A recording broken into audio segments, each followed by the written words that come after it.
I've been putting off any shoujo related content for a hot ass minute now because I honestly like my blood pressure at an all-time low, and anytime I pull open the catalogue of early 2000s shoujo, my blood pressure shoots for the sky. So I had to really think about my priorities. Put me first. I gotta put me first. I gotta put me first, Lucius. And I've concluded that I do have responsibilities, and you guys have so kindly reminded me that just so happens to be ranting about shoujo.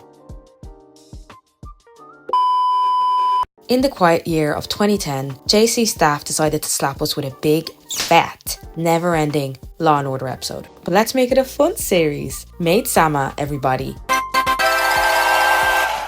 This anime is part of the Mount Rushmore of shoujo. Anytime you ask for a romance anime recommendation, it will be one of the 5 mentioned. Anytime you ask about someone's favourite romance anime, it'll somehow slither its way into the conversation. Why? Because of so many reasons. Unclear and poor audio. I watched the dub, by the way. The unoriginal slew of characters that I was actively forgetting as I watched the show. The aggressively average episodes that did absolutely nothing to expand the plot, bar maybe 5 episodes in a 26 episode series, mind you. But most importantly, because it was and still is a masterclass in stalking. But before we get into the unplanned messages and themes the show puts out of gender inequality, the male gaze and pretty privilege, let's circle back to what it's actually about. So the story follows Misaki or whatever her name is, the president of the student council at the almost all boys Seika High School. She's this aggressively independent girl that hates men and is of course broke, because why wouldn't she follow the formula for every shoujo female lead instead of choosing to explore a different facet of this trope? Well, cliche at this point, it hasn't been overdone to death. That would make too much sense. Ciao. Anyways, since her family is pretty poor, she takes on another job aside from being a pick-me because, apparently that doesn't pay the bills. So she becomes a maid at a maid cafe in secret. And this secret that's meant to be kept secret is reiterated pretty loudly by Misaki 60 bleeding times an episode. Anyways, fast forward, enter creepy male love interest, Takumi Usui. All the girls are queuing up to be with him. All the boys aren't too far off. So this creep happens to casually stumble across the cafe when Misaki is on shift. Just cause. Why was he casually prowling around through dingy alleys in the middle of the night? We will never know. But now Misaki's school reputation is conveniently at risk, and that is literally it. It doesn't get any deeper than that for 26 episodes. Anyways, whilst on the topic of lack of depth, let's talk about Misaki. Let's get into her. She's as hollow as it gets. If she's not talking about hating men, she's probably going on and on and on about doing everything herself. That's her only defining personality / everything traits. What I found side-eye worthy about her was how she was so hypocritical. She acted like she was this girl boss, but always wound up needing the man in the end. There was that time she proofread the thousands of reading material every girl and boy wanted to bring onto school premises. Because she's a girl boss and she don't need a man. Psych. She got sick and Usui had to intervene. There was also the time that Igarashi attempted to sexually harass her and who had to come and rescue her again. You guessed right, Usui. And that's just to name a few. There's 26 episodes worth of more examples. I am going to keep reiterating that. 26 bleeding episodes. I think there's nothing inherently wrong with the girl boss archetype. I actually quite like this type of character when they're actually delivering on the girling and the bossing, in which she rarely ever did. And there comes a point in time that you start to question the integrity of one's sanity. Isn't this the very definition of insanity? Doing the same thing over and over again, expecting different results. She thinks constantly claiming to be a strong, independent woman in one breath will change the outcome of inevitably playing the damsel in distress in the next. Her hatred for all men was also just jarring. At first, it came across as feministic and girl power, but over time, it was clear that it had crossed the line of reason and general respect for humans, and it was just outright sexism. And we do not approve of this message. I will gladly die on this hill. But anyway, she has problems for sure, but she's also ugly. She has some problems for sure, but she's very, very boring as well, with a capital B. The story does her absolutely no favors here. For some reason, Misaki has a static character arc. She doesn't undergo any meaningful character development throughout the show. It's flatlined from the beginning to end, but I'm pretty sure she wasn't intended to have this type of arc because the groundwork is there. She's established to be this girl boss that doesn't need any help. She could undergo a journey of pulling the stick out of her ass, learning to both ask and accept help, and coming to the realization that that is okay. That's okay. Also, she's hiding her part-time job because she's scared that it'll ruin her reputation. So maybe there can be another wholesome aha moment where she could tell everyone the truth. And by doing that, she embraces the realization that she doesn't have to be perfect. Nobody is, and that makes no one lesser than. Especially since this is a shoujo aimed at young, impressionable girls. Like, hello? It's practically on a silver platter. But nope.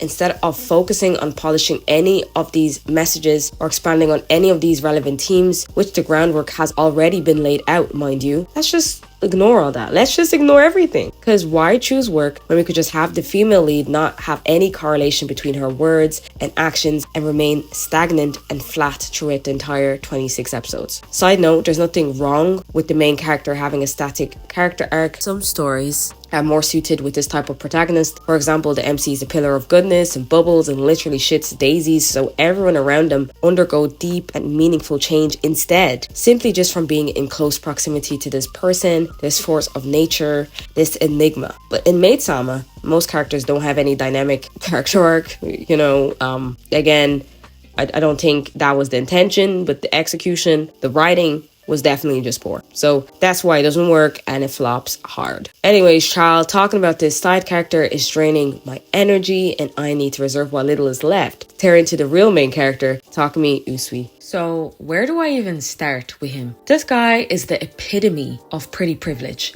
Pretty privilege is the phenomenon where people that fit the mold of society's conventional beauty standards automatically receive unearned social, professional, and personal advantages. So as established earlier, Usui is pretty and definitely privileged, but I specifically want to focus on the halo effect that is observed in these pretty people. So society unconsciously associates beauty with positive traits such as intelligence, honorability, trustworthiness, etc., etc. We see this happen most times Usui's on the screen. Since he's so good looking, smart and charismatic, everyone, not only in the show, bar maybe kind of Misaki, but most of the audience as well, seems to overlook the fact that he doesn't seem to rate and or respect women at all. This can be seen in a variety of different ways, but first example would be how he handles rejecting any of the girls' confessions. So instantly, what comes to mind is when we are first introduced to Usui, coincidentally rejecting a girl.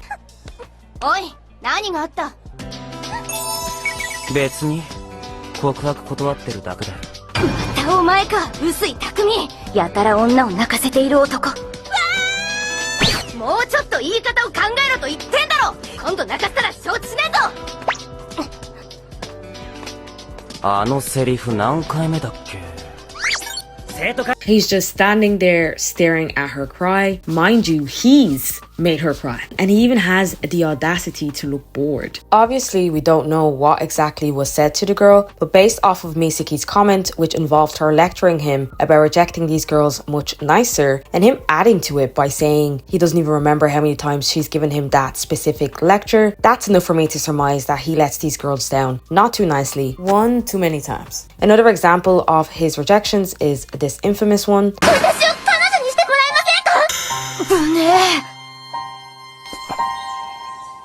俺3度の飯よりメイドが好きな10度のオタクだから、愛読書は全てメイド関連、喫茶店は必ずメイド、もちろんフィギュアもコレクション中、メイドなゲームをプレイしては萌えも言って興奮すると自らメイド服を着てハーハー言うよ。そんじゃ。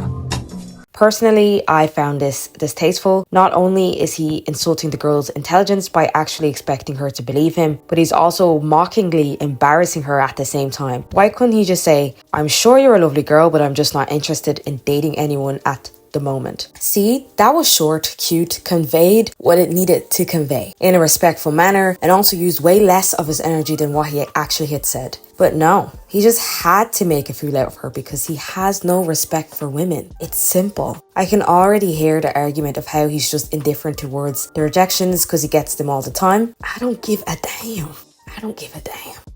If he gets confessions 1,000 times a day, I don't think there should be excuses or exceptions to exercise the common human courtesy of respect, period. And that's on who? That's on Mary Had a Little Lamb.